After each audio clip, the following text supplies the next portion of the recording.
lancer une boîte de voyage en plein Covid, c'est vraiment le truc à faire, que j'ai tout le temps envie de réussir. Mais je n'ai vraiment aucune zone de génie. Et dans le métro, je fais des enquêtes de satisfaction. Nous avons eu 0 client pendant 9 mois. On parle de vrai argent, on parle de gens qui arrivent en hélicoptère, etc. Qui a l'humilité de dire écoute, vas-y, t'as raison, tu viens de m'apprendre un truc, merci, je vais l'appliquer. Parfois, tu t'es dit putain, je me suis complètement trompé sur mon analyse. On se retrouve ici chez David Drummond. Ça a commencé les gars et on est top. Ok, alors je vous explique un peu la situation. D'abord, vous devez savoir que moi je suis en plan B. En fait, ils ont fini avec mon ami Christophe Foncancourt un peu plus tôt que prévu.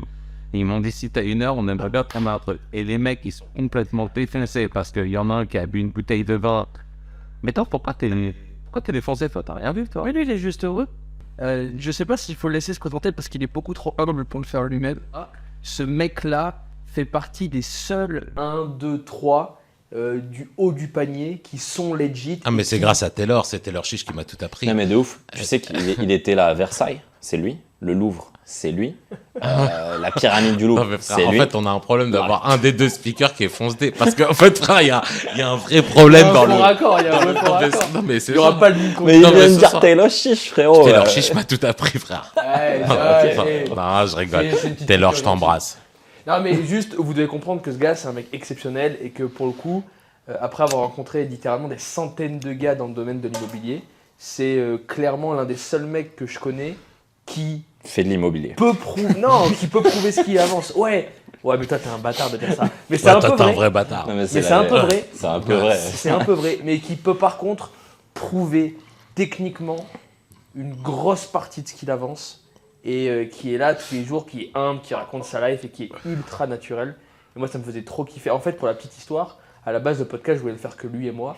Et il y a Kevin qui m'a dit, ah, vas-y, on fait ça pour Vision et tout. Du coup, il s'est incrusté, on fait ça à 3. Mais c'est sympa. Mais c'est sympa. Et C'est puis en sympa. plus, Bonne Merci, bière. merci. c'est mon. Là, tout à l'heure, c'était mon premier podcast à 3 et je trouve qu'effectivement, ça a quand même une dimension plus familiale, tu vois. C'est un kiff. Donc, on est parti pour discuter un petit peu ensemble de tout et de rien et comprendre J'en ai. ce que tu fais. Mais moi aussi, j'ai le droit de vous poser des questions. For sure, man. ouf, frérot, fais tout ce C'est que tu plus veux. une discussion qu'une interview. D'accord, alors déjà, pourquoi tu fais ce podcast? Pourquoi est-ce que moi je fais ce podcast? Ouais, c'est-à-dire, c'est pourquoi? Alors, Avec toi ou le podcast tout court? Le podcast tout court. Donc, Alors, avec moi, je vais donner Moi, ma j'ai réponse. compris que j'étais le... Moi, j'ai compris Alors, qu'il y avait vous- 2 heures de libre. galère, J'ai on compris avait qu'il y une avait 2 heures de libre. On avait une équipe technique, frérot. On s'est dit, why Vous not? aviez payé les caméramans on les jusqu'à paye un 22 heures. bras, il faut remplir les. Ah, non. J'ai compris le truc. Mais moi, ça me fait kiffer. Mais tu sais que j'ai compris très tard que c'était un podcast. Hein. Parce que tu m'appelles, tu me dis on se voit, on peut passer. Toi, tu me dis on se voit. Je dis oh, vas-y, on se voit. Moi, je comprenais pas l'histoire. Tu me disais, ouais, Alexis, je disais, qu'est-ce qu'il me raconte? Je comprends. Non, c'est rien. qu'il y a eu un faux raccord. En fait, moi je te parlais, lui il te parlait, mais nous deux on savait pas qu'on te parlait. Tu comprends l'histoire? Mais vous étiez ensemble. Ouais, ouais. Ah, Non, au début, non. Ah ouais, enfin, en fait, on il y a s'est un gros rejoints. problème de... On Non, mais s'est rien qui rejoints va. en milieu de journée, mais à aucun moment on s'est dit attends mec, on est en train de parler à David, ce soir on le voit. Ok. Et du coup, moi je te propose une interview. Comme il te parlait, tu te dis ah, du coup, c'est interview à 3. Et du coup, tu Bah lui as oui. dit vas-y, ce soir interview. Sauf que lui, il savait pas qu'il y avait un podcast à la base. T'as compris l'histoire? Ok. Ah, ok. Et du coup, je me suis retrouvé le cul entre deux chaises. Elle a dit bon, ouais, vas-y, viens, joins-toi à nous, on se fait kiffer. Ouais, les gars, On se fait je suis un kiffer. peu le bouche-trou. Bon, pour commencer l'histoire, si tu devais te définir en une phrase, tu dirais quoi? Ambitieux et névrosé, je pense. J'ai envie d'être le meilleur dans tout ce que je fais. Et ça m'amène plein de problèmes personnels et psychologiques notamment. Mais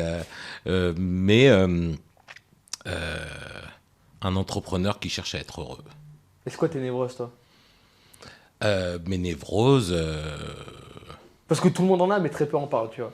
Et bah, moi, ça me fait kiffer que dès ta phrase d'avance, tu dises ouais, écoute, ben, c'est la vraie vie, il y a des névroses. Bah, mes névroses, frérot, c'est que je suis torturé par l'ambition que j'arrive pas à avoir. Quand vous regardez des séries sur le patron de WeWork et de Uber, moi, je peux pas les regarder parce que j'ai l'impression de pas avoir fait quelque chose de valable dans ma vie. Que j'ai tout le temps envie de réussir et que je suis pas du tout prêt à tout pour réussir. Donc, je suis tout le temps partagé entre les valeurs que je veux respecter, l'éducation que je veux transmettre à mes enfants et le fait de tout casser. Et tout ça, ça donne un cocktail explosif, Cocktail Molotov. mais dont je suis fier. Je suis Ça content donne de ça. quand même du résultat. Bah, tu sais, tout à l'heure, on parlait de Phil Knight. Ça donne du résultat, mais moi, j'ai aucune zone. D'ailleurs, je sais pas si tu te souviens, j'ai failli te raccrocher au nez quand tu m'as posé cette question. Quand tu m'as dit, La c'est zone quoi de ta génie. zone Ah, de c'est une génie? question un peu de merde. Moi, j'ai aucune zone de génie, vraiment. Moi, j'ai taffé, je me suis trompé. Et lorsque je me suis trompé, au lieu de me laisser aller, j'ai essayé de faire mieux. Mais je n'ai vraiment aucune zone de génie. Je suis pas d'accord Je avec suis toi. pas d'accord. Je Ah, pense bah, que mec. t'es un mec qui a une écoute incroyable. Non, Et une précision dans l'écoute. Ouais, ça c'est très vrai. Et moi, le second point que j'ajouterais, c'est que t'es un mec qui est putain de bien câblé. Et ça, quand depuis toute ta vie, t'as vécu avec ta tête, ton cerveau et tes connexions, tu peux pas t'en rendre compte. Mais quand Bah, tu... C'est très gentil, mais vraiment, En- je pense que vous. Entre vous discuter méprenez. avec toi et discuter avec une personne lambda, on capte direct que t'es... Enfin, déjà, il y a un truc qui est fou, c'est que tu prends des leçons de tout le monde. Moi, ça m'a choqué. Quand on était en Laponie, t'as eu une discussion avec une personne qui t'a dit un truc et t'as dit « Ah ouais, putain, t'as raison. Merci. » Mais qui dit ça? Qui dit ça de nos jours? Qui a l'humilité de dire « Écoute, vas-y, t'as raison, tu viens de m'apprendre un truc, merci, je vais l'appliquer. » Personne. Bah, ok, bah, vous êtes très gentil. Ouais, en effet, j'apprends de tout le monde, mais en fait, on pourrait presque considérer que c'est de l'égoïsme, parce qu'en fait, j'apprends de tout le monde. Et c'est-à-dire que je cherche à apprendre de tout le monde. C'est pas que j'apprends de tout le monde, c'est que je cherche à apprendre de tout le monde. Et je pense vraiment qu'il n'y a que comme ça qu'on peut réussir. Tous les business que j'ai lancés jusqu'à présent, tous, je me suis demandé, ok, donc on parle d'un business, je fais l'expérience client du business et je me dis, je suis à combien sur 10 là? Je suis à combien sur 10 sur l'échelle de satisfaction? Ok. Donc tu te mets à la place du mec. Non, je fais l'expérience Il client. vit l'expérience Ok, client. Je me quoi. dis, je suis à combien sur 10?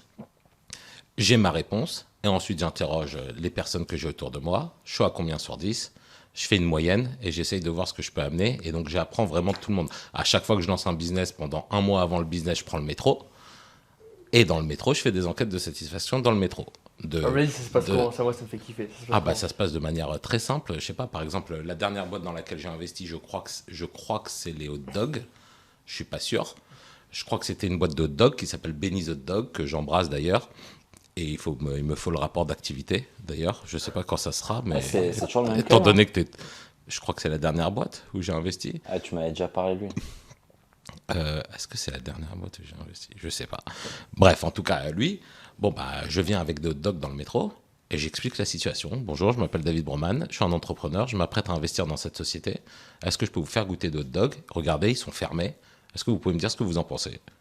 Et j'écoute et je note. Lourd. Et pour ça, pour toutes les boîtes. C'est vraiment du lean startup de base, tu vois. Genre, tu vas, t'écoutes, tu pivotes, quoi. C'est ma clientèle. Ouais, mais c'est lourd, mais il y a tellement de peu de personnes qui font ça. Et c'est quoi le feedback que tu as pris genre là, par exemple, donc, les gars ils déballent, évidemment il y a beaucoup qui disent oui, t'as un charclot qui est refait qui t'en prend deux, ça graille, et ils disent quoi? Ils disent juste Il me c'est donne des bon. vrais feedbacks. Il me donne des vrais feedbacks. Ils sont Ça a été d'ailleurs, c'est filmé du coup, donc je pourrais peut-être vous faire passer le pack d'actionnaires qui explique les conditions pour lesquelles j'ai investi. Donc il faut changer le pain. Parce que le pain il était trop sec, que s'il changeait pas le pain, il n'avait pas la deuxième partie de l'argent qu'il devait avoir. Lourd. Ensuite, c'était l'emballage. Donc, il devait Packaging, changer pas ouf. le packaging, il avait le sien. Et moi, je voulais que ça soit sur du papier Le Parisien. Le journal Le Parisien, vous connaissez? Ouais, bien sûr. Aïe, Ok. aïe, aïe. Je voulais le sulfuriser pour que ça soit un truc parisien. Voilà, donc que ça soit fait dans du papier journal parisien. Ok. Donc, ça aussi, c'est un truc qui est écrit dans le pack d'actionnaires. Trop stylé. En fait, voilà, mon seul job, c'est de me dire qu'est-ce qui fera en sorte que cette situation soit mieux. Et une fois que je le fais, bah, je le contracte et on y va. Donc là, pour le métro, j'ai eu 5-6 points d'amélioration pour Benny's Hot Dog. Et Tu voilà, fais on les des a fait. hypothèses quand même au préalable sur des trucs où toi tu t'es dit, je pense que voilà, par exemple, tu as goûté, toi tu t'es dit, je pense que le pain il est comme ça, il me plaît pas trop, donc je suppose que le public aussi va pas aimer. Est-ce qu'en fait, parfois tu t'es dit, putain, je me suis complètement trompé sur mon analyse? Bah, de ouf. Bah, non, T'en non, as mais une là récente? Azaya, donc Azaya, le business d'Azaya, c'est en fait, on a voulu offrir à des gens un peu de privacy, des gens qui fréquentent les palaces, des vrais palaces, donc le Ritz, le Georges V, le Crillon, etc. Ces gens-là, quand ils partent en vacances en famille, ils peuvent pas avoir le luxe qu'offre un 5 étoiles en continuant à faire plaisir aux enfants. Donc en fait, on a loué des villas de luxe avec tout le service de palace, hôtelier, etc., avec le chef, les masseuses, le service sécurité, vraiment, vraiment la totale, pour leur donner de la privacy et pour faire en sorte qu'en famille, ils puissent bénéficier du service d'un palace tout en faisant que les enfants s'amusent. Bref, un truc... Pourquoi parce que moi j'ai pas de gamin, tu vois, j'arrive pas à comprendre. Qu'est-ce qui fait que... Mais t'as déjà été dans un palace. Ouais. Bon, t'imagines 3 gosses de 8 ans au Ritz. Ah, ils mettent carnage dans le couloir. Ils dans mettent le carnage, on les laisse pas faire, ils s'amusent C'est pas pas très fun, spécialement, c'est pas très c'est fun, pas hein. très fun. Sauf que le problème, c'est que un mec qui est millionnaire, il veut les services du palace. Mais il veut aussi que ses enfants ils s'amusent. Tu Faut vois. pas qu'ils lui prennent la tête toute la journée. Exactement. Donc là, j'ai fait une due deal qui a duré très très très longtemps. Euh, J'étais vraiment sûr de mon coup. J'ai investi, peut-être que c'est pas beaucoup pour certains, peut-être que c'est énorme pour d'autres. J'ai investi 350 000 euros cash. Donc c'est cash, sans dette, pour lancer ce truc-là. La due deal était parfaite. J'avais ma clientèle. Donc là, ouais, c'est un lancement, c'est vraiment C'est un early lancement. stage, quoi. Ouais. Ok. Nous avons eu 0 client pendant 9 mois. 0 client pendant 9 mois. Avec des chefs qui sont engagés, du personnel qui est engagé, une CEO qui est engagée, que j'embrasse très fort, qui est une de mes meilleures CEO en place.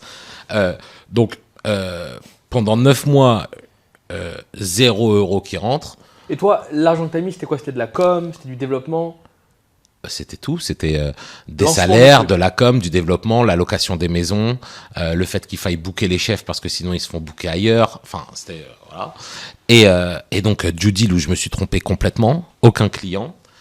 Et à la fin, on a eu des clients tout à fait par hasard. Et jusqu'à aujourd'hui, j'ai pas tiré de feedback de ce truc-là. Je ne sais toujours pas pourquoi nous n'avons pas réussi à avoir de clients pendant 9 mois et qu'on a failli fermer la boîte et planter la boîte. Et jusqu'à aujourd'hui, je rêve d'avoir un feedback de valeur parce que je ne comprends pas comment c'est possible. T'es break-even maintenant dessus?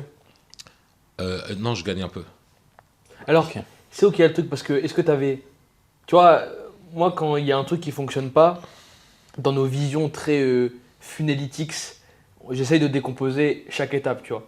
Et je me dis, ok, est-ce qu'il n'y a pas eu assez de trafic? Est-ce qu'il n'y a pas assez de confiance, du coup? Le leads, il n'est pas assez aware? On pense que c'est la confiance parce qu'en fait, on avait 10 demandes de devis par jour. Alors, pour vous donner un ordre d'idée pour les gens qui nous écoutent ou qui nous voient ou qui n'importe quoi, la semaine, pour grosso modo une famille de 6 personnes, c'était à peu près 270 000 euros, 280 000 euros. Donc, on parle On parle de vrai argent, on quoi. parle de vrai argent, on parle de gens qui arrivent en hélicoptère, etc. On parle vraiment de vrai argent. Et malgré ça, on avait 10 demandes par jour. Alors, on sait qu'il y avait beaucoup de curieux. C'est comme chez Hermès, quoi. T'as 100 mecs qui viennent, il y en a un qui achète. Donc, on sait qu'il y avait beaucoup de curieux, mais on avait vraiment 10 leads par jour. Et en fait, aujourd'hui, le seul feedback qu'on tire, je ne sais pas s'il est valable, c'est qu'en fait, sur notre communication, les gens ne voyaient jamais des vraies familles passer des vacances. C'était tout le temps des mannequins, des trucs comme ça. Et c'était volontaire, puisque les familles qui ont beaucoup d'argent veulent justement de la privacy et ils veulent pas du tout qu'on les filme, etc. Et donc, on pense que c'est peut-être ça qui a fait que ça n'a pas fonctionné. Les gens pensaient que c'était un scam, quoi. Tu vois, genre, ils se sont dit, c'est pas Ouais, ou possible. ça manquait d'authenticité, tout simplement. Ils se projetaient peut-être pas. Hein. Ils se reconnaissaient pas dans votre com. Il n'y a pas de réponse pour le moment, j'ai l'impression.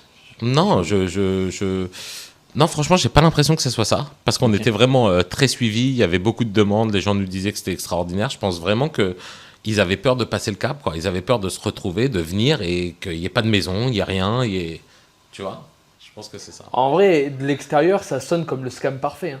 Bah, c'est ça. D'autant plus que c'était. Ah oui, j'ai oublié de vous dire, on l'a lancé en plein Covid. Donc, c'est très nice de lancer une boîte de voyage en plein Covid. C'est vraiment le truc à faire. Je recommande à chaque entrepreneur Vrai timing. de faire cette expérience. Le sens du Time timing. to market, incroyable.